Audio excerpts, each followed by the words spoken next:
And welcome back to centralcoastradio.com. We have got a very, very special guest on the phone right now. We've actually got Australian screen legend Rolf de Heer on the phone to talk a little bit about his brand new film, The Survival of Kindness. Welcome to the program, Rolf. Thank you, David, with that sort of introduction. Thank you.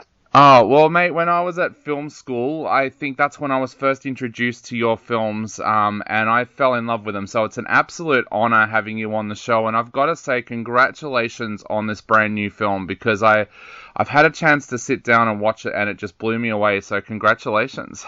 Well, thank you. I'm very pleased with the response.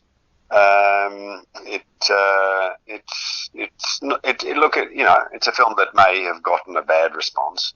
It's a few people don't like it, but the consistency of good response has been fantastic. So, Rolf, tell us a little bit about where the idea came from for you for this film. Was this something that you were working on for a long, long time?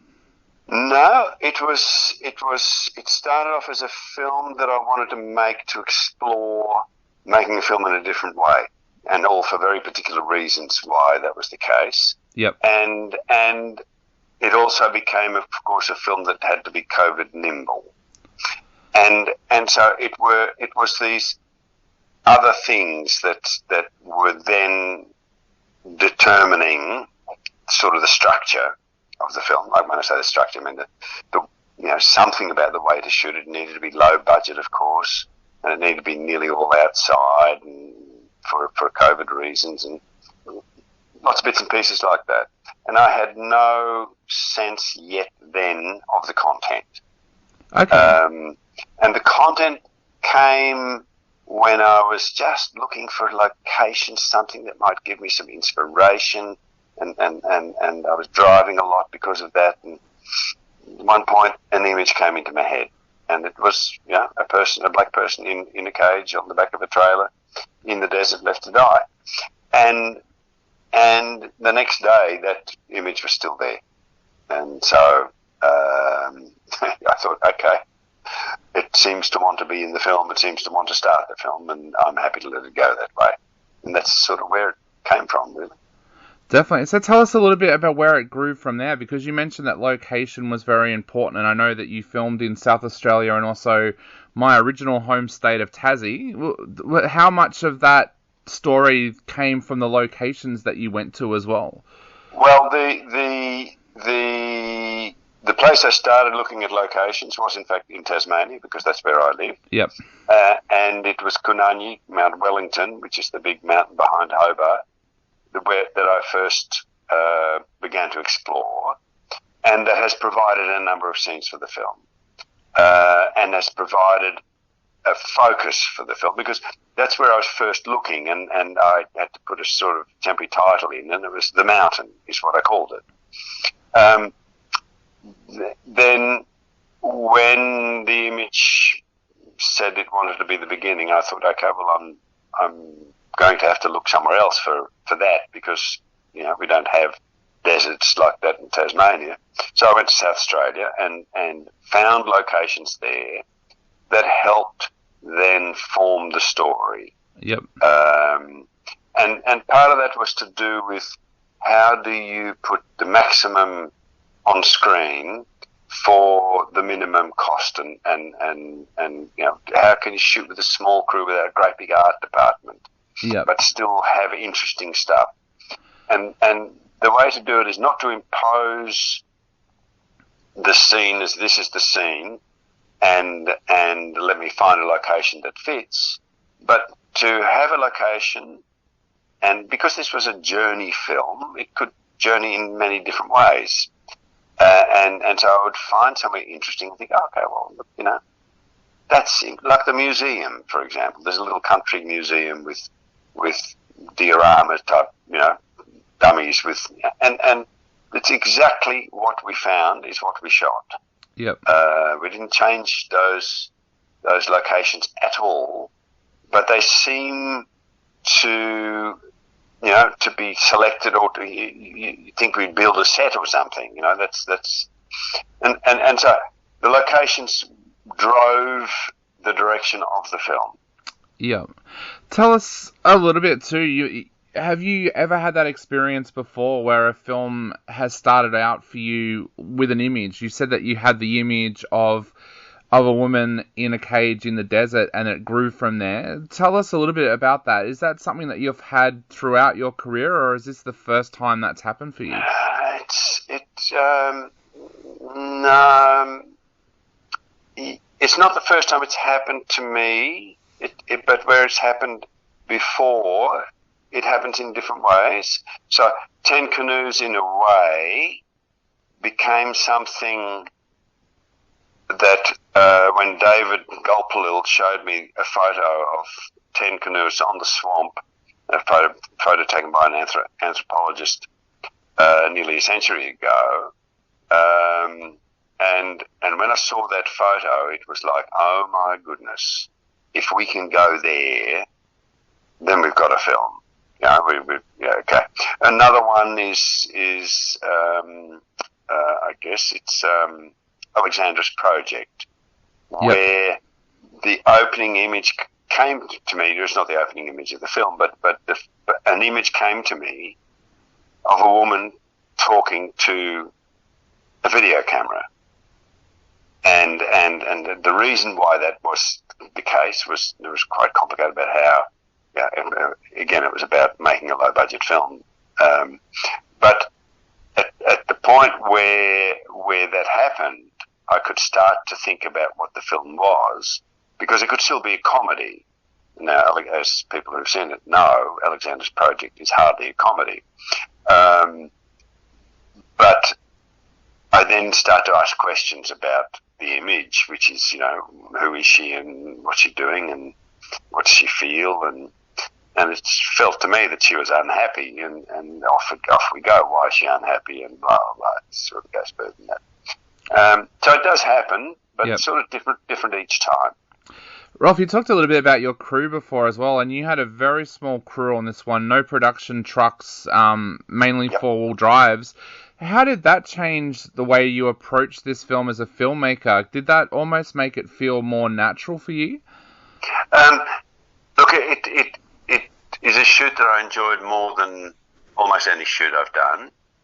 And when I say I enjoyed, I don't mean having fun, but not feeling sort of under pressure and so on. It was also a very young crew, and they were full of energy and passion,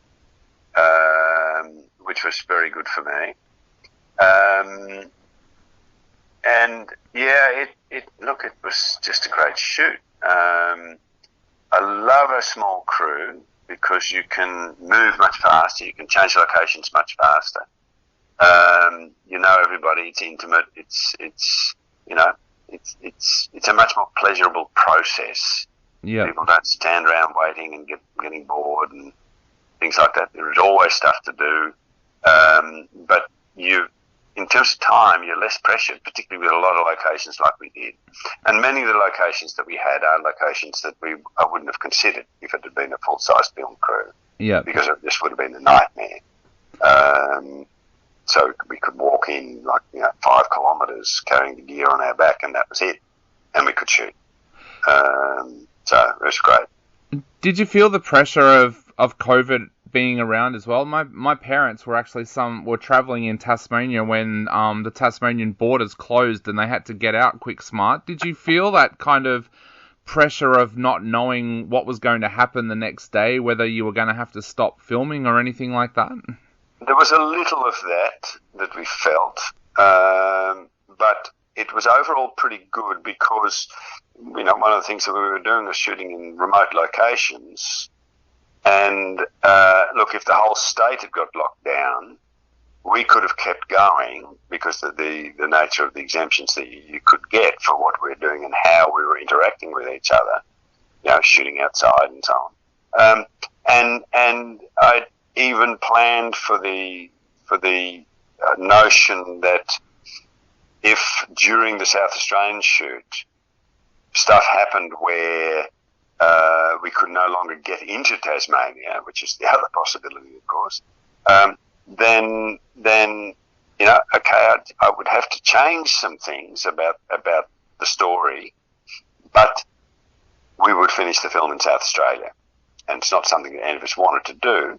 And as it turned out, we took one calculated risk, which was Tasmania was locked down, and we were due to fly in, and we had permission to do that. But when we flew in, we had to go straight to the hotel and be locked down ourselves. And we arrived sort of early afternoon, 2 o'clock or something like that. By 6 o'clock that evening, the lockdown was lifted. And so it didn't stop us for any amount of reasonable time at all. Yeah. So very little COVID pressure, partly because we were so prepared. Yeah. Yeah. Now, I know we are running out of time very quickly, but there was 2 people I wanted to talk to you about as being part of this film. First of all, your amazing leading lady. She is absolutely amazing in this film. Like, she literally carries the film for a lot of the film. How did you discover her, and what was she like to work with? It was a very conventional casting process for a role that would have been unlikely to be filled by an actor. Yep. Where we had a casting director, and so there were some possibilities presented to me, and I spoke to each of them, and then there were 2, and then there was 1. Now, with my Jamie, the reason that ultimately swung it completely for her was, yes, she hadn't even set foot inside a cinema in terms of how much acting experience she had, which was 0. But I think there was just some depth about her that I thought, if we get this right, this could be fantastic. And it is. Yeah. So my instinct about that was right. And working with her was terrific. She somehow understood it. We worked easily and well, and I didn't have to say so much because she has an instinct that and she could find how to be in the moment very quickly, and that's really a key to being an actor. True, that's very true. And the second person I wanted to talk to you about is your amazing composer, Anna. The music in this was just so stunning, and it felt like it took you on a journey the same way as the film did. Tell us a little bit about the composing for this film, because it's just out of this world. Look, one of the things I did was I looked to make the film with Indigenous people and with Indigenous heads of department, particularly because of the nature of the subject matter, but also for this exploration into how to make films in a different way and all sorts of stuff. Now, I'd heard a little bit of Anna's music in a museum installation, and I'd taken note of her name, and when I came to thinking about the composer, I remembered her and looked up, and she has a website, and I listened to it, and there was such different stuff on it. It was all over the place in terms of being really interesting. And I thought, yep, that'll do me. And I rang her up and said, look, you want to do a film? And we spoke, and yeah, she was terrific for the film.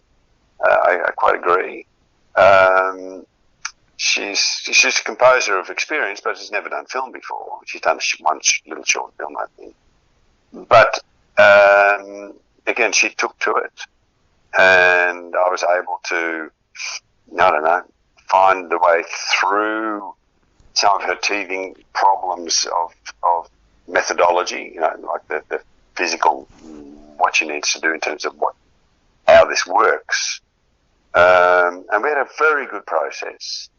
And yes, I agree. She's fundamental to the success of the film.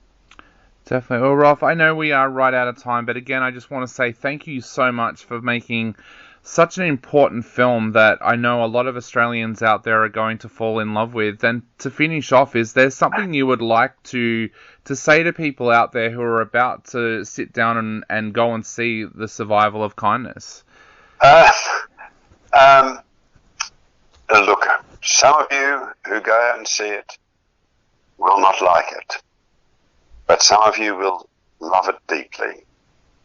And I hope there are more of those than there are of the other. Definitely. Well, Rolf, thank you so much for taking the time to chat to us today. It's been an absolute honour having you on the show, so thank you so much. My pleasure. Thank you.